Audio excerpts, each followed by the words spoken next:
Hey guys, welcome to this week's Swyftx Squawk with me, Pav, lead market analyst here at Swyftx, and another belter of a week. We can't complain if we keep seeing things like this. We're seeing Bitcoin absolutely tearing today, threatening 100,000 US dollars. We can see the price now trading at 153,000 Aussie dollars, and the broader markets as well showing some nice recoveries as well.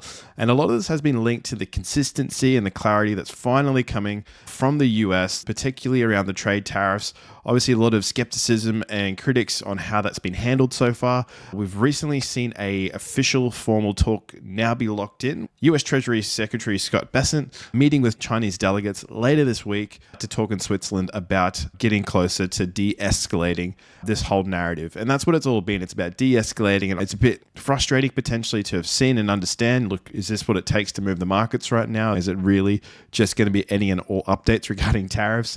And the answer to that is we don't really know for sure, but right now that seems to be what the market is grabbing onto the most. And you could view this as the market baking in some optimism that there is going to be a resolution to this big disruptor in the market. And the jury's definitely out to say if that's going to have immediate recoveries or if this is just, again, just a bit of a pressure reliever and just that optimism coming into the market in the short term.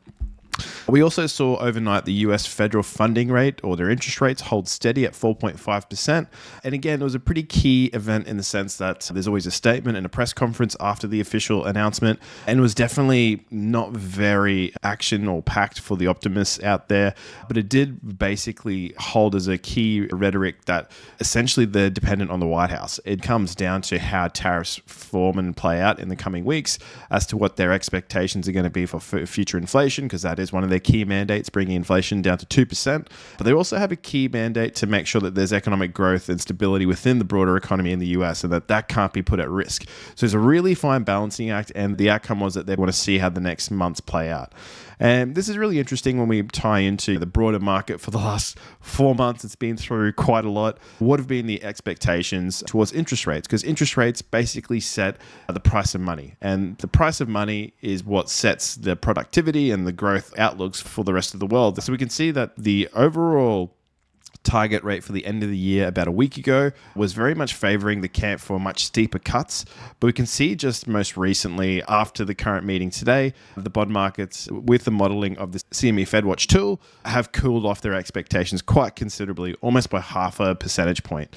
So this kind of sets most traders' expectations that there are about 3 more cuts left in the year, whereas previously they were angling more towards 4. So even seeing that potential reduction in the likelihood of cheaper cash by the end of this year, it'll be really interesting now to monitor how the growth actually starts to perform in the coming quarter. We've got obviously the Q2 results to come in July, and this will be all very telling in shaping the longer term foundations for the broader business cycle as well. And monitoring just these expectations, I think, will be very important moving forward. But that's it from me here today at Swyftx. We'll be back again next week. Thank you.